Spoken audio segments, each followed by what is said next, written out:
Hello, everyone. In the previous session, we discussed deep tech startups. We learned that deep tech startups face unique challenges. We also learned that depending on which field in deep tech they are in, there are effective approaches to increase the success rates. Now, in session 3, we will learn about startups from university. There are 3 types of university startups. The first type is student startups. These are companies started by students. Dropbox, which was featured in the basic module, was launched by students at MIT, and DoorDash was launched by students at Stanford. PetSnap, which is featured in an interview in session 1 of the Advanced section, also falls under this category. PetSnap was launched by undergraduate students at the National University of Singapore after participating in an entrepreneurship program run by the university. All of these companies have now grown into unicorns. Next are the startups using cutting-edge research results from universities. This session will focus on this type of startup. Finally, there are community startups.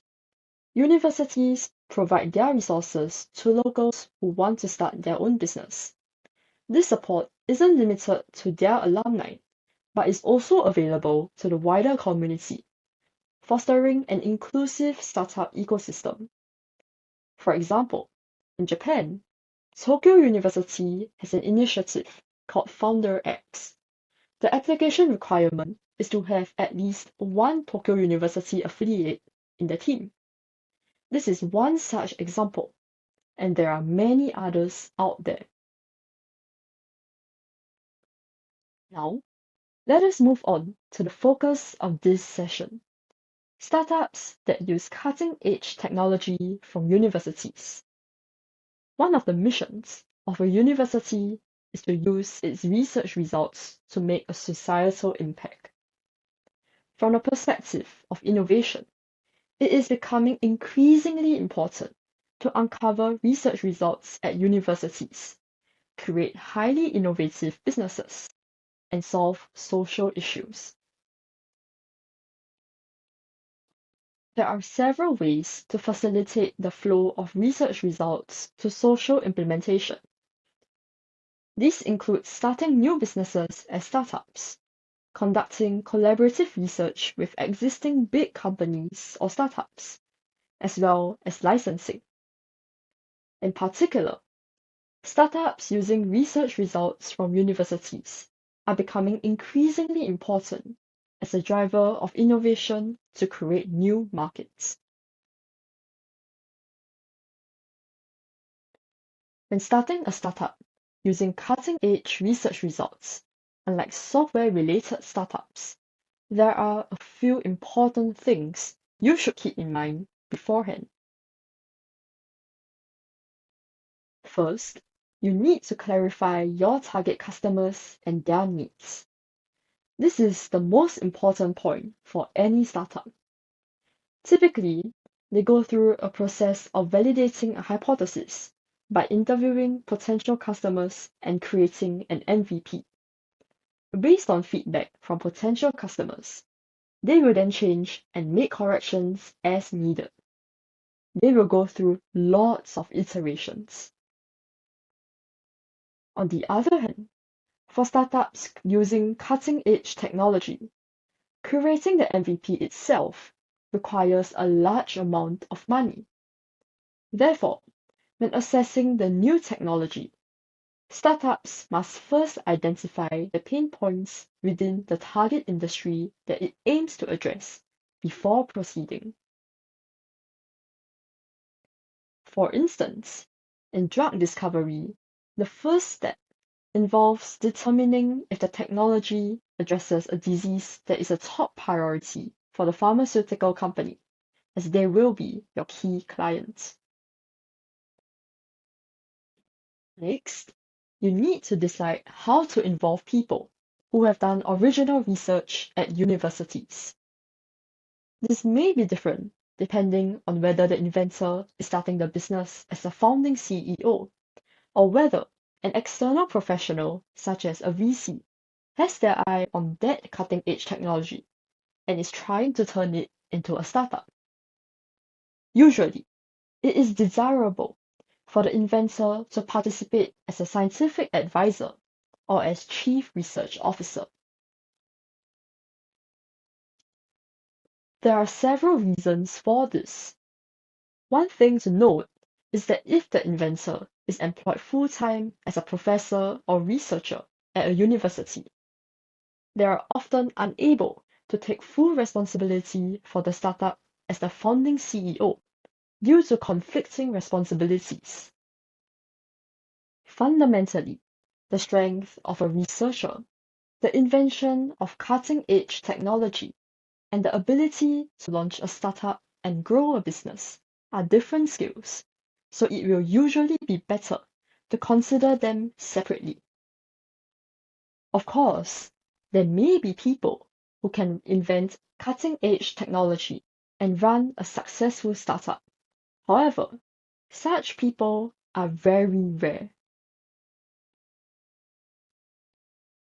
It is also essential to form a founding team and align the roles of each core member. Most importantly, a CEO who can develop a business development strategy and do sales for the target industry is essential. In your team, there has to be a person who knows the area of interest of the customer. Also, you will need to secure a research leader and researchers who will advance R&D under the Chief Research Officer. Next, we shall talk about corporate governance.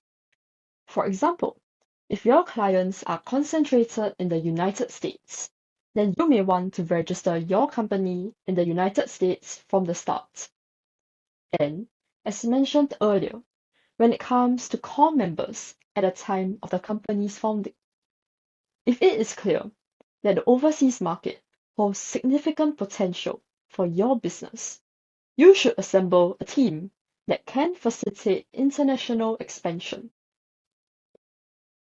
Also, pay particular attention to the composition of the board of directors under the Companies Act.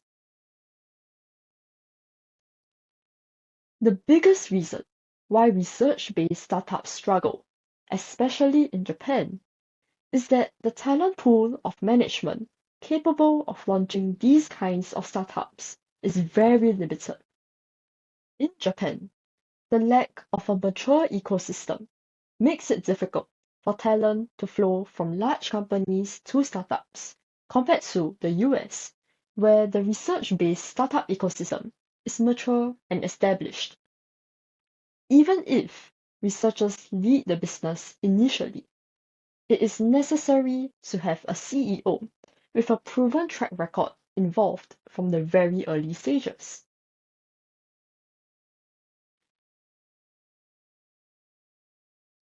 When it comes to securing management talent, it is important to understand and make good use of your university's startup ecosystem.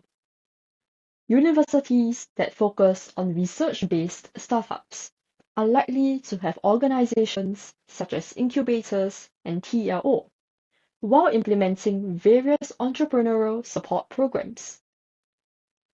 An increasing number of universities are now offering services to introduce necessary key personnel, so please make active use of these services.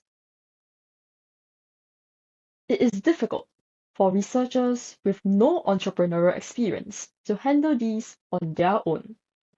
And importantly, it is very difficult to change a wrong setup after a company has been launched. Therefore, we recommend that you involve a VC with a strong track record and reputation in your field of technology and target interest domain from the start. Depending on the field, The ecosystem may not be well developed in Japan. So please consult with your university's Industry Academia Collaboration Office and ask them to connect you with the right people overseas.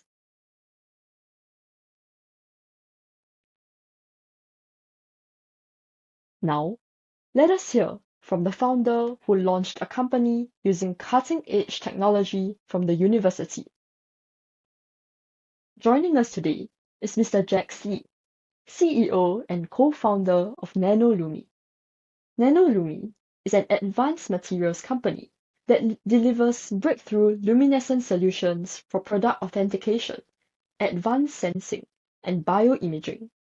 They do this by harnessing cutting-edge nanomolecular chemistries to create, detect, and manipulate light. The team's expertise lies in identifying and optimizing technical synergies, building comprehensive solutions through integrations and partnerships, and fostering ecosystem or supply chain collaborations to accelerate the adoption of new technology. NanoLumi delivers solutions, not just products, with approaches that elevate their partners to the next level.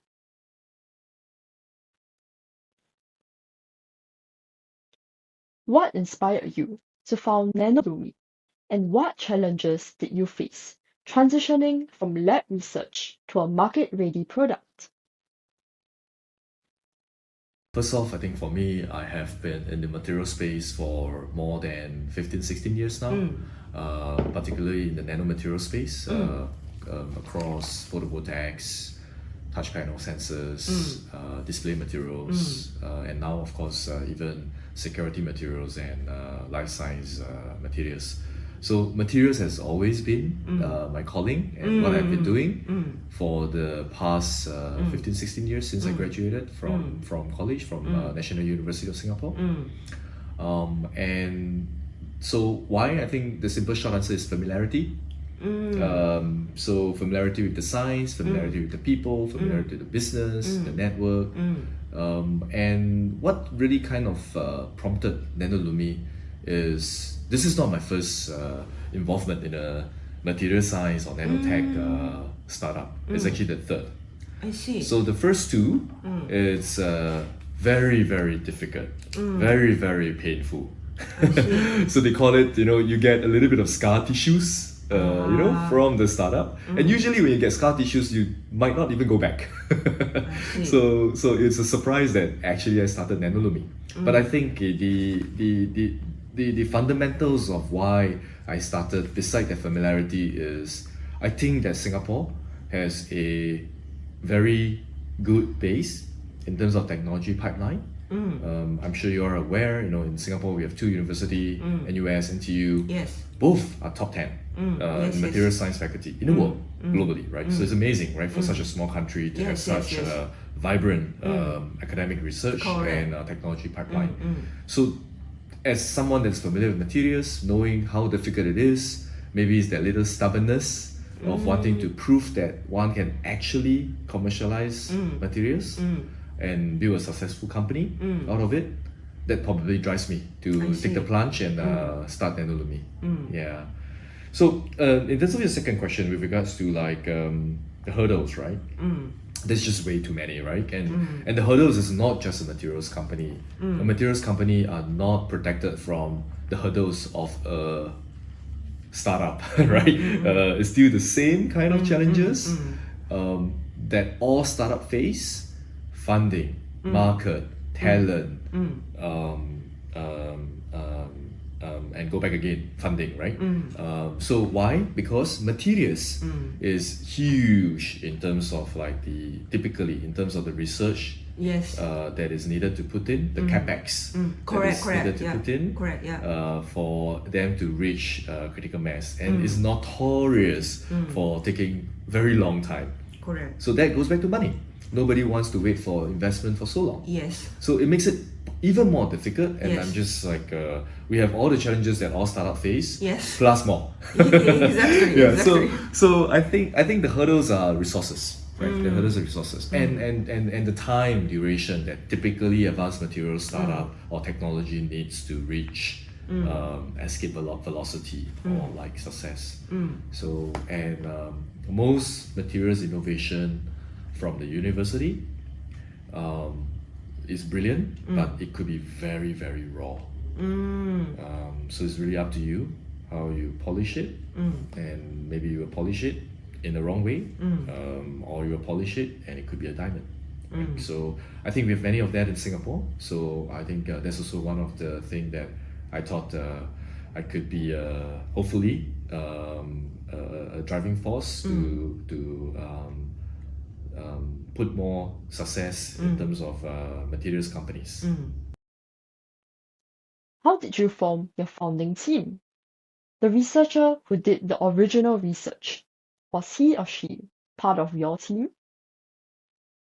So how Nanolumi was, let me tell a little bit of history. So how Nanolumi was founded was actually out of programs by the university that was helping researchers look at and validate their technology. So I was selected as one of the mentors to help one of the team I see. in this program called Lean Launchpad that modeled over National Science Foundation in terms of Steve Blank's kind of approach, Correct, right? yeah, 10 correct. weeks, Correct. get out of the building, get validation, right? So I was the mentor of the group, and I spent time right with the team. I see. And I thought there is the team is more important usually to me more than Yes. technology, Correct. and whether they are willing to go through the journey. And today, of course, my co-founder Dr. Wong Ying-Jie is still here. He's probably in the lab working, right? As we are just now doing our little tour in Nanolumi. So we still work very well together, and he has that conviction. He's willing to deal with the intensity and also have that commitment. Because the journey of startup is difficult, right? Correct. And Did he leave university? he was doing research in National University. He under was, lab. right? Yeah. So what is he do? Is he 100% here? He's 100% here. Oh, he He's 100% quit. here. He quit. Yes. So that is the criteria. If no one do that, we will not start up. I Because see. you just can't have momentum. So that was one of my hard criteria. Of course, we still have very strong connections with the university Yeah. to continue to work closely with the research labs, as well as also having a pipeline of talents, right? So that we always hold close at heart. But to really seriously run a company, you need to almost be convicted to do that. Yeah, so that happened, but doesn't mean you sever the tie from the university. Correct. Yeah, because I heard some Japanese university professor, right? I mean, while he keeping the professor position, starting company because he's the inventor, but he didn't quit university position, but still company so successful. I mean, IPO in Japan, right? Sure. So this kind of stuff happens. So how do you think? I mean, sorry, it's not included in the No equation, problem. right? No problem. But how do you think okay, like this? I'm going to say something that is a little bit more controversial, and I think I've said that to many professors. I think in life, in people, we have different personality. It's but statistically speaking, Yes. this is a rare case that you cited. Most professors are not good entrepreneurs. Agree. So they have to partner with good entrepreneurs. Correct. They have to, but they are great teachers, right? Yes. They are great academicians. They're correct. great inventors, right? Don't get me wrong. Correct. But you need a team to actually launch a company. Correct. And being a professor is quite comfortable, Yeah. especially if you're on a tenure track, or if you're already a tenure track, right? So entrepreneurship is all about taking risks. At least a big part of it. Yes. And it's a long journey. It's not 1 year, 2 years. Correct. 10 years. For us, we've been around 6 years, Yes. and we are lucky, right? 6 years, and we have reached a certain state. But most companies may not longer. even see that, or it might take even longer. Especially materials again, right? Correct. So since we're on the topic of that, so I think, but that doesn't mean a professor cannot contribute to a startup. But the capacity is usually different. Yes. As a scientific advisor, as someone that continue to support by bridging resources, by someone that continues to flow talents or continue the innovation in the lab that could allow different kind of innovation in a university setting. A company may not have, especially a startup, right? We're not talking about corporates, big corporates, right? We do not have the luxury of being able to place many future bets, right? Yes. Like a blue sky. Exactly. So you have to select that. But the university plays a fantastic role, right? Yes. So having a very healthy relationship with the universities and professors, it's helpful. But you need to build your own core competency. So you need full-timers. Yeah. So I mean that's something that I think strongly. But of course, there's always outliers. Yes. Everything in life is always about outliers, right? So the outliers, of course, is always there, right? That could balance everything, right? And be like a rock star CTO plus yet a tenured professor. But those are rare, very rare. Could you elaborate on how university stakeholders have supported your startup, both financially and strategically? Yeah, absolutely. I think the support from the ecosystem in Singapore is pretty amazing. Very careful planning have been done, both at the university levels as well as also at the, I would say, governmental level, the policy, right? Lots of resources is being put in there to help more startups get successful. Sometimes we even say it's like a nanny state in Singapore. We always joke about that. I see. They care about everything in your life. Yeah. From when you have your first kid and how you should have your kid, what's the health checkup, everything like that. It's extremely involved, right? And actually Singapore is pretty involved in startup success as well. Yes. In a good way, right? But also it's very dangerous. Because you need sometimes to get your wings only when you start jumping off the cliff.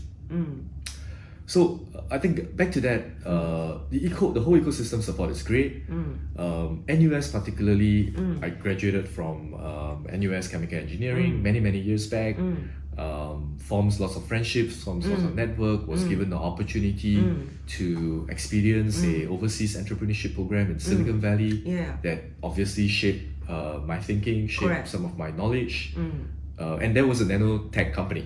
I see. Yeah, in the US, right? So the support and the friendship, the network, is not just after you founded the company, you spin off something from the technology, right? It goes even way before. Correct. And why I want to kind of say that is because I think we're talking to the students of universities from say, Japan, and the friendship, the network that is built now could be something that is a primer to support. But of course, if we go more of like, what is the support you get after you license the technology, right?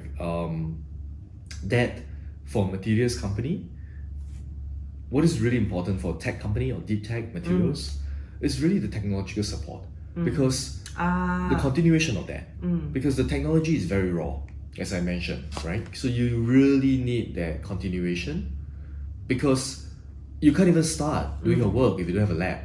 If you're doing certain scientific experiments, you can't even see how your materials is behaving if you do not have access to millions or even sometimes hundreds of millions of dollars of equipment.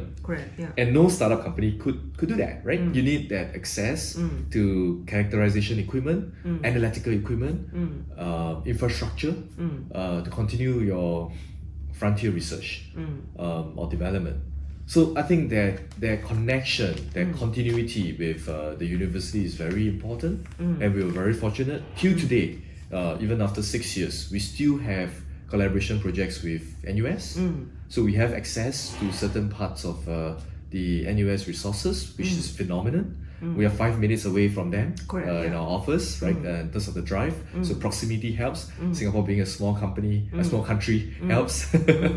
So that continuity is very important. I think that support and that trust and that willingness to wait, because you need to be patient in terms of materials. It's not so fast that you can see large user base. It's not so fast that you can see large amount of revenue. It takes a long time. Correct. to build something sophisticated. Correct. What are the key barriers to scaling advanced materials like perovskite quantum dots in the global market? So I think on that aspect, globalization has never been our issue. I see. We have business as far as Central Asia. We have business in Africa already. We have very little business in Singapore. I see. Extremely little I see. in Singapore. Obviously, we love to have more, but to us, the market is not restricted to something that is we have a very diverse workforce that speak many different languages from different countries. I think, and this also could be actually one of our strengths. Yes. To be very willing Correct. to connect to the world, right? Correct. But that's more on the globalization and market side. If we look at really the technology, scaling it up, there is really a lot of challenges technologically, right? So I think I will not go too much into it, and then people that is in the material space Sure. would understand. But I think one of the main things on scaling materials is, can you still get the same materials when you make very large quantity of it? That is tricky. And does your cost structure actually still make sense? Because sometimes there are disruptive materials, but most often than not, you have a price pressure, and you have and some materials are say 20-30% better, right? It's not like there's only one material that can do the job. But there are instances where disruptive materials occur, but more often than not, it's not, right? That is an alternative way. And that, for scientists, sometimes it's very difficult to understand that, because you invent this technology, you fell in love with it. Yes. You think of it as your own child, Yes. or your baby, and you don't look beyond that, because there could be another baby that Correct. could actually do a better job. Maybe. Yeah. So as a good entrepreneur, you have to kind of be able to get out of that and really choose the best materials for the best job. And maybe the best material or the best process is not what you actually invent. I see. Yeah, so again, it's a bit controversial, but I think that's what we practice. We choose the best material for the best job, even if it's not created by, originally invented or created by Nanolumi I see. or from the university. I see. How did you reduce the high capital costs typically associated with advanced materials? Very good question. I think in all startup again, you cannot control how fast your business grows sometimes, but you certainly can manage your costs. Yeah. So it's a very valid and good question, and particularly as I was sharing just now, cost is even higher in a material setting, the capex or deep tech. Yeah, capex. Yeah. So I would say one of the things that I also have kind of mentioned just now is, continue that relationship with the university. And university, of course, can be generous and do more on that front, for sure, right? Because the university already has certain infrastructure. Yes, if not, yes. the technology will not be invented, Yeah. will not come out from the university. Yes. So forming that good partnership and continue to tap on that, and that openness to be willing to let companies, but not just researchers in the university, to get access to that, it's wonderful. Right? Continue to have joint development agreement, continue to have technology development agreements, right? I see. This helps a lot. Yeah. Right? So it's a little bit of like, if you can't afford, stay with your parents, right? so stay in the university for as long as they allow. Yeah. So save on the cost, right? I think see. that's the practical approach. Yeah. And of course, there could be shared IP, Yeah. but that's I see. better than not having a roof over the head, right? But of course, this is part and parcel. When the company reaches a certain stage, Correct. you need to then raise the funds, you need to have your own facility, you need to have control a certain part of the IP, intellectual property. But if allowed, stay with the parents as long as possible. And in this case, the parent is in university. Correct. Yeah. Yeah, correct. Yeah, you can reduce your capex a lot by doing that. Yeah. And you spend when you need to spend. Yeah. Delayed it, right? Yeah. Money from like a grant. Grant is always good, but grant, you gotta be careful. You don't want to be a grant entrepreneur that you are only surviving and building your business based on grants. So grants means lots of paperwork. Yeah, exactly. But grants are great, right? It's non-dilutive. It doesn't Correct. So I would say it's a mix, right? And really depends on whether it's suitable for you. We applied for many grants and we got them, and we're very appreciative of that, right? But so don't get me wrong. I think it's just sometimes you just have to step on the pedal and move out of the house, right? I understand. So it's different phases, different timing. Yeah. Grants help. So that's policy level, that's government level. University can do more, right? To allow technology that comes out from the university, or maybe even more altruistic, cross university, combine technologies together, build a much larger, healthy ecosystem. I see. Yeah. I see. Bring in corporate partners that could help. And Japan has plenty of that. Very, very good companies in Japan. They have their own corporate labs, but of course, intellectual property is always tricky. Exclusivity is always tricky. But I think look at an example, right? Korea. A lot of the university is doing research for LG and Samsung. That's why they are so integrated. They have so much resources, but of course that's also a danger because that will result in only the big boys can continue to thrive. Correct. And you don't allow these smaller companies that has their ambition to thrive. Correct. Yeah. But again, in Singapore, we don't have that, so we need to work in a different model. I see. Understand. Okay. How does Nanolumi balance between R&D innovation and market demands when developing new products? So it depends on how the company you want to build. If you are very fixated in a certain idea, a grand idea, and it just 5 years or 6 years or 10 years of R&D, right? And then you shelter yourself from the market demands. That's one kind of company that you really believe in it and you're all in, right? There's also other approaches to build companies where you continue to do your R&D, but you follow what customer requirement is. Correct. But that might cause you to go on a slightly off-tangent path. But you might be able to bring it back to the trajectory. But by doing that, it will create focus on an actual something that someone will buy, and maybe even generate some revenue if you manage to make it work. So we take an approach of more of the later. When there is a customer request that is not too far in terms of their trajectory, I see. We will follow market demands and develop in accordance to market demands. But we also have to be very mindful of the time scale of this market demand. We don't want to be a case where after we finish developing, the market is gone. Or this, so the time and space is important here. So that's how Nanolumi kind of navigated, but that's not the right recipe for every company. It's just we managed to take this path because we can realize revenue much earlier, and we can use that to stretch our runway, to be not as dependent on huge amount of capital investment, and while doing that, continue to build technology capabilities. While doing that, continue to stay very close with the innovation hubs for potential technologies that could be licensed. Because R&D doesn't mean in-house only. There is some shortcuts. Like the university is doing it, right? And then if something of what they're doing, it makes sense, then you license it, right? And this case is mutually beneficial. People are doing different tasks at different scale, but as any company, you need resources, right? Which is either revenue or investment to survive.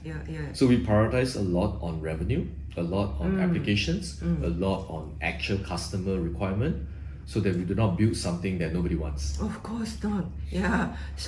So customer first, maybe the first customer first, and then letter of intent, blah blah blah, and then like you said, develop something they want. Yes, and they will pay for it, right? Correct. What do you need from me that you will actually buy, right? I think that's always a good question to ask the other party.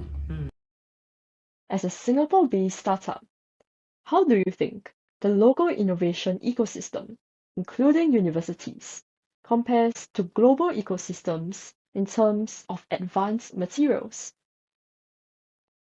I think Singapore, like I was sharing just now, it's doing a lot to foster a very healthy ecosystem, to help you get funded, to help you get grants, to help you get talents, which is amazing on that. I think very few in the world can do that. Correct. That efficiency of Singapore making that happen is amazing. Grants are pretty transparent, it's pretty easy to navigate. Of course, you still need paperwork, but at least it's transparent, you know where to look. That compared to the world, it's amazing, right? But what we do not have is we don't have markers. Market. So users, right? Like yeah. right? So that has to be facilitated. That has to be you have to be on the plane, to put it this way. You cannot be on a Shinkansen, right? And then you get to a customer. Correct. You got to be on a plane, right? Literally. That is our disadvantage, but also that is being breached by having nodes, global nodes that will drive innovation by Global Innovation Alliance or supported by Enterprise Singapore. I think we appreciate that a lot because that allows us to land on the ground much faster and get running. So I think Singapore do quite well. In terms of materials aspect, I think in terms of research, huge amount of resources is being pushed into that. I'm not seeing a lot in terms of the translational side, but certainly lots of research money is going into those areas. That's also explained why we have continued to be there at the forefront of materials innovation, having 2 universities at the top 10 globally. And looking at the academic research in the landscape in Singapore, I think there is a lot of interesting innovation that's still kind of continuing. Some are again rawer than raw, but yet that trust, trust meaning that direction that Singapore government kind of put in place is good. So for us as a materials company, it's always good that there could be potential future pipelines of good technology that we can integrate, or good companies that spin off that we can partner. And the university, still paying attention in those areas. But materials is very complicated because if you look at materials, always when you try to choose what industry are you can't find it. Because materials is fundamentally a core, but it's subsequently applied to a certain industry. Correct. So because it's too fundamental, right? And it can be applied to many use cases, many industries. What emerging trends in display or lighting technologies are most exciting for NanoLumi, and how is the company preparing for them? So I think, of course, display industry is something close at heart to the Japan industry. There's a lot of innovation that happens from Korea, from China, and of course in Taiwan as well. So we make the decision to prioritize other business vertical that is moving faster, but our core remains the same. What the capabilities that we kind of built up as the company. Sometimes people would say pivot, right? But we don't entirely, I would say, pivot everything because it's about capabilities, it's about technology. So our theme, I have that capabilities and the technology preserved, but we just reapplied it, change it into other faster moving verticals. So for us, what's very important is people need to visualize things in order to advance their research.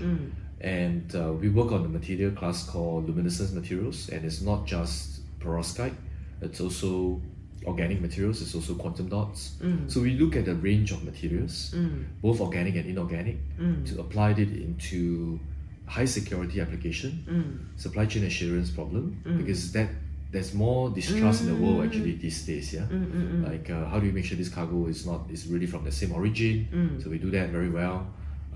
We also do very advanced materials for accelerating life sciences. And I think that is going to be a very important aspect as well, because it's an area where obviously, right, it has a societal impact by saving lives or creating medicines. Yeah.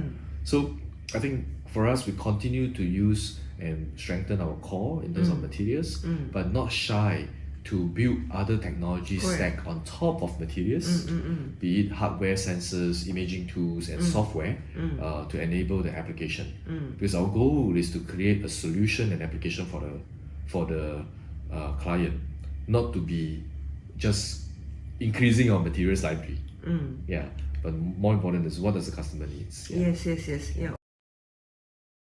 What advice would you offer to other startups in the advanced material space, particularly in leveraging the local or even global ecosystem? I think just two points. One is related to improving your success, which I have mentioned just now. Try to leverage on resources that are present for you, from resources in the university for infrastructure, or research institute, as well as grants. Right, do that. There's no shame in doing that. That helps you manage your costs. But at the right time, you have to step on the pedal and accelerate and move out. The second thing is really more on it's probably unique to very unique to materials. I think materials innovation often is not standalone. You have to be part of a manufacturing process. I see. So knowing the whole value chain, knowing processes, compatibility. It could be as simple as the innovative materials for semiconductor. But are you sure you can hit that kind of yield? Are you sure you're not introducing contaminants? Are you sure you are suitable for the existing processing equipment? Yes. So these are things that I think a lot of materials innovators, they miss. They stay with the materials, but they don't look beyond in terms of like the other few things that could cause them to fail in terms of adoption. Or maybe even adoption requires you to build a software or a sensor, right? Then you have to do that, right? So you have to find partners. So I think you have to be holistic. Correct. You cannot just look at the materials innovation itself, which I think it's very easy to do that because materials innovators are comfortable in their own space. But it has to be cross-disciplinary right now. Correct. Yeah. It's no longer a case where the bronze era or the iron era, right? You invent one material and it changed the whole world, right? It's integrated. Technologies has been very integrated, both hardware, software, materials, correct, yeah. semiconductor, things like that. So I think one has to take a more complete, integrated approach in order to improve your success rate. Mr. Jacks shared lots of important aspects related to a university research-based startup. I shall summarize the most important points here. First, do business in the domain that you are familiar with. You might think, that's obvious. However, many people tend to think about starting a business centered around a trendy topic.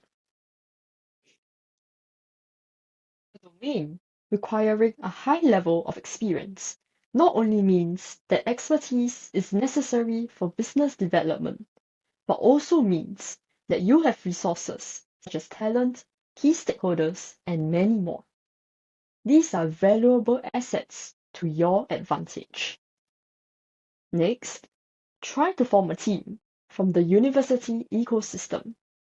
When Mr. Jacks started his third company, NanoLumi, he teamed up with the people that he mentored in his alma mater's Entrepreneurship Program. By being an insider of your ecosystem, you can increase the chances of finding technology and management talents that are the foundation of your startup. Also, don't hesitate to use all the university resources available to you. Mr. Jacks' co-founder left the university to join NanoLumi, but he continues to use the university's infrastructure, including labs, because he has ties to his alma mater through joint projects and other ventures. Even if there is no joint project, there are usually many resources available to alumni and associates. Use all of them. And even if you are a cutting-edge technology startup, make sure that you don't miss out on opportunities in adjacent fields that may arise as your business develops. There is no need to change the core of your business, but if the area where it can be applied is a profitable market, then why not? Lastly, make sure that you fully understand your target customers' entire industry value chain when proceeding with your business. For example, material startups, not just NanoLumi, are in the manufacturing industry. By understanding not only the manufacturing products, but also the entire value chain, including the supply chain, there is a high possibility that business opportunities will arise. You can provide value to customers by combining existing technologies with core materials to create packaged solutions. While increasing how innovative your technology is, you should also consider how you can create value by selling it as a solution.